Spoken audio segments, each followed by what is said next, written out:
Welcome, ladies and gentlemen, to the Philippine Economic Briefing here in New York City. We are your hosts.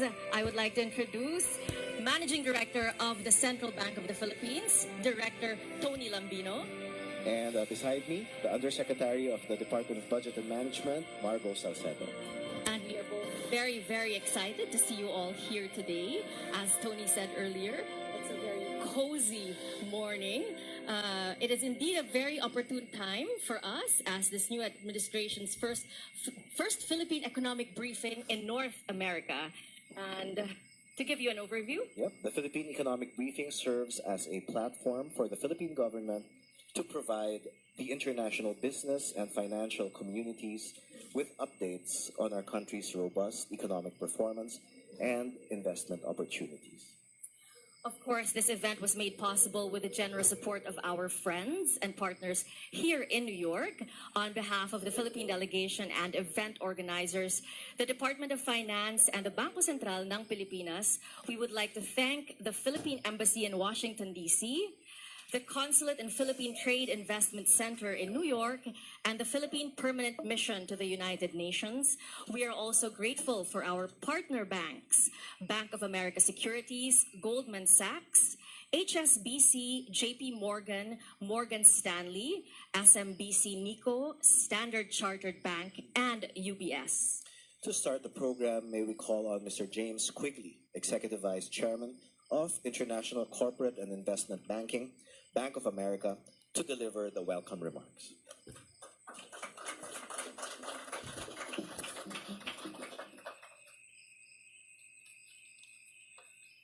If I had trouble meandering through this crowd at 5'5", I wish you all luck.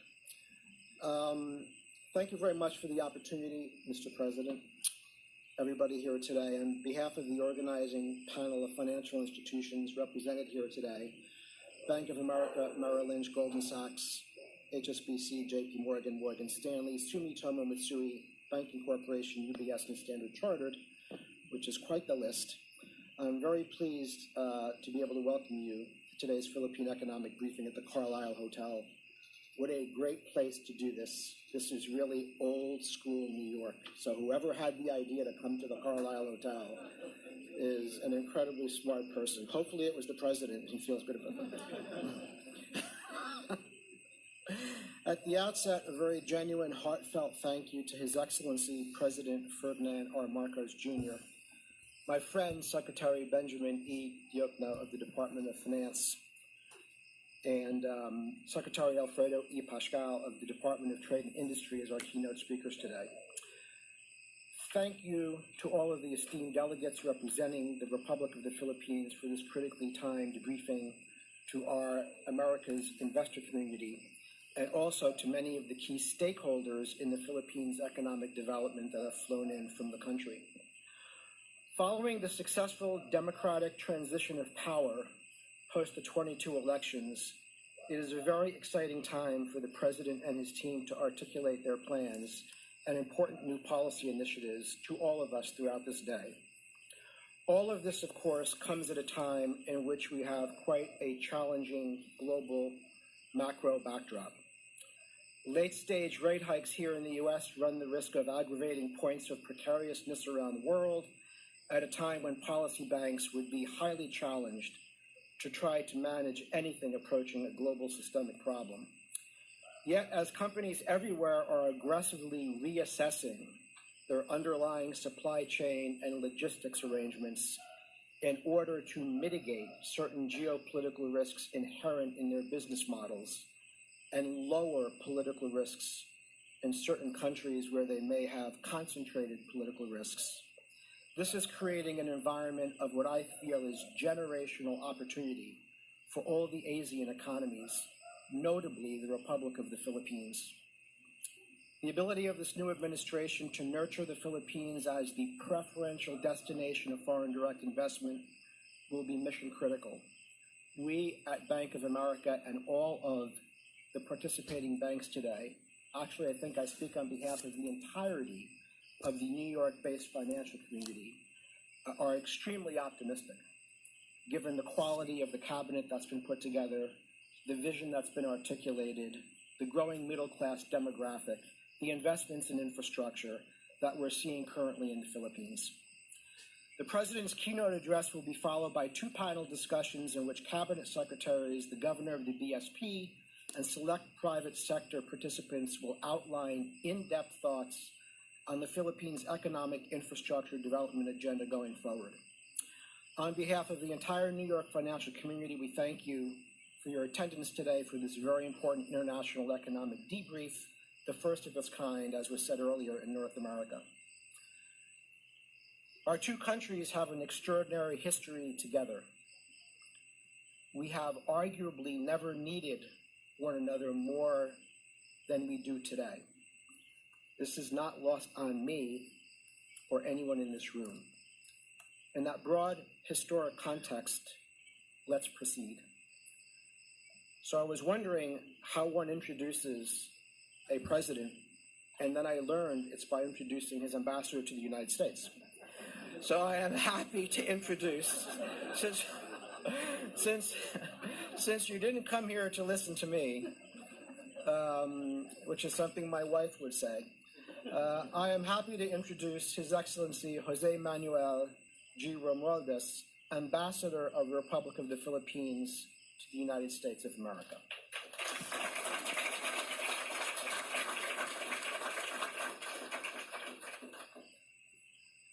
Well, thank you, Mr. Quigley.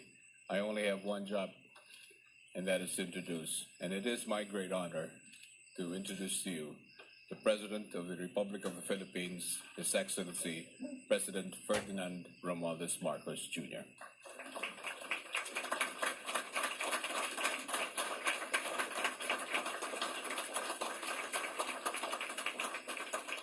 Thank you very much to our ambassador for performing his single job remarkably well.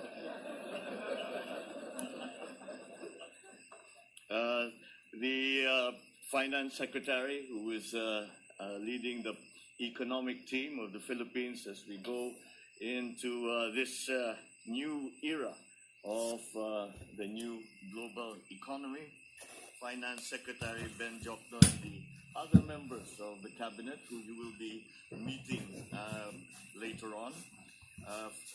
The House Speaker, the Speaker of our House of Representatives, Speaker Ferdinand Martin Romualdez. The similarities in our name are entirely coincidental, by the way.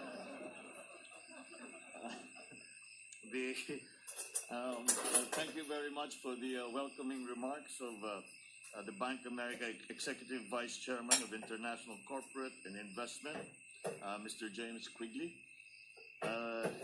All the distinguished guests, the members of our delegation, the members of especially the private sector participants in these briefings, all the distinguished guests, ladies and gentlemen.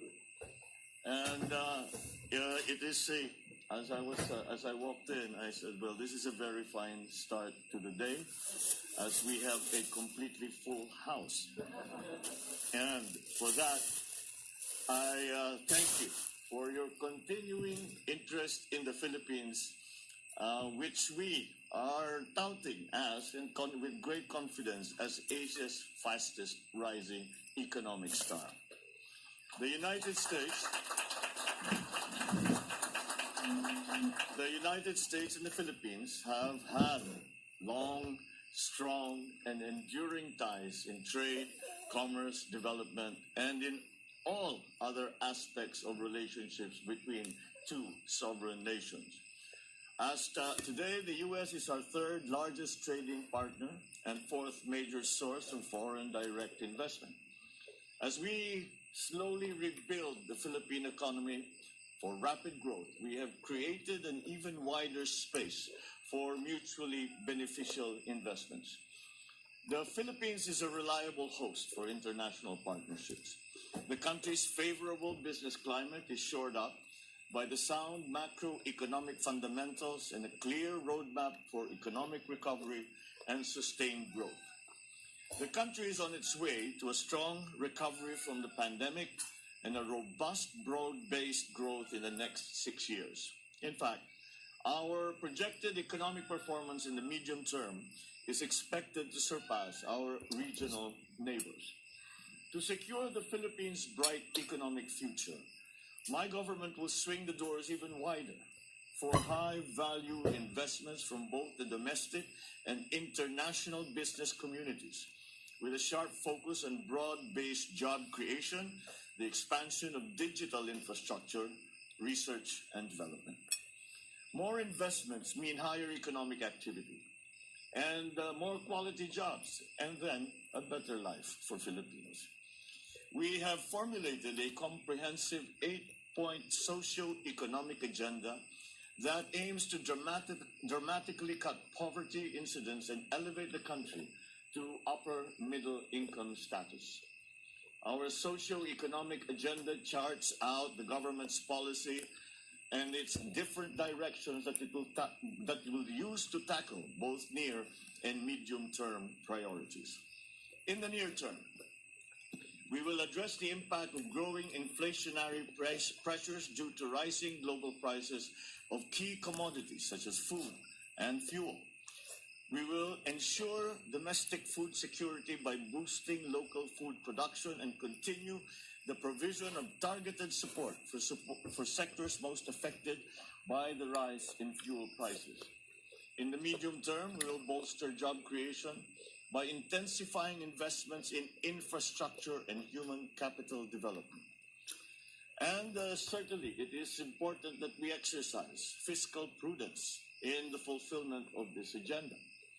To this end, we are implementing the country's first ever medium-term fiscal framework. This is a fiscal consolidation strategy that will secure the fiscal stability of our macroeconomic fundamentals. Later on in the discussion, we can certainly go into a good deal more detail. We will continue our high investments in public infrastructure by harnessing our public-private partnerships mechanism. We will improve the interconnectivity of our transport networks by fast-tracking the development and enhancement of our railway systems, our airports, seaports, and road infrastructure. We will focus on agriculture as a strong driver for growth. An efficient and modern agriculture sector will ensure food security for all and reduce poverty incidence. We will also reinvigorate the tourism sector by investing in travel infrastructure and the promotion of the Filipino brand, with the Department of Tourism leading our efforts to revitalize both domestic and foreign tourism. We will ensure the safe reopening of tourist destinations and develop the Philippines' yet-to-be-discovered attractions. And therefore, we invite strategic investors from the United States to take part in this Philippines' economic resurgence. Key structural reforms have been set into place to allow for wider participation in our industries. With the Corporate Recovery and Tax Incentives for Enterprises Act, or what we refer to as CREATE, and the economic liberalization measures, we have expanded the space for foreign investments in previously protected sectors, especially those that employ advanced technologies and research and development activities. The panel discussions led by the economic team today will provide you with a fuller and more detailed view of this roadmap for the Philippine economy in the next few years. It is our belief that the Philippines is the smart investment choice, and the best time to do business with us is now.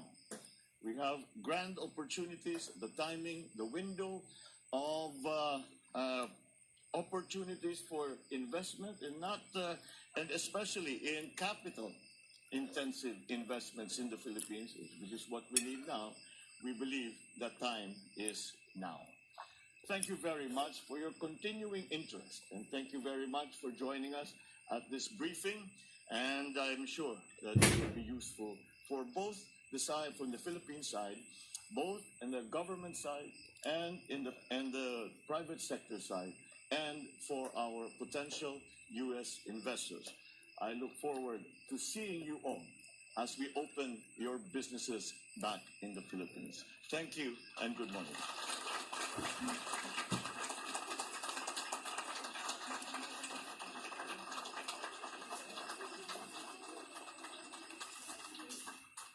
you very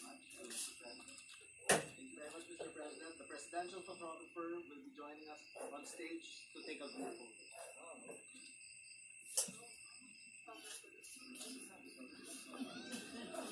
This audience is very lucky as the president has generously allowed us a photo opportunity with him. But since we're a little tight, the photographers will be the ones to go up on stage, and all you have to do is smile.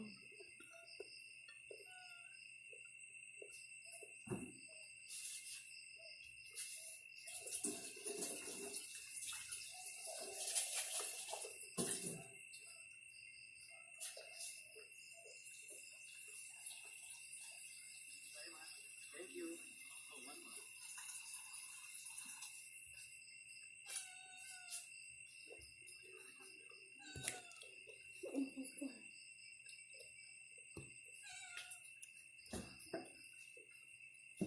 Thank you very much.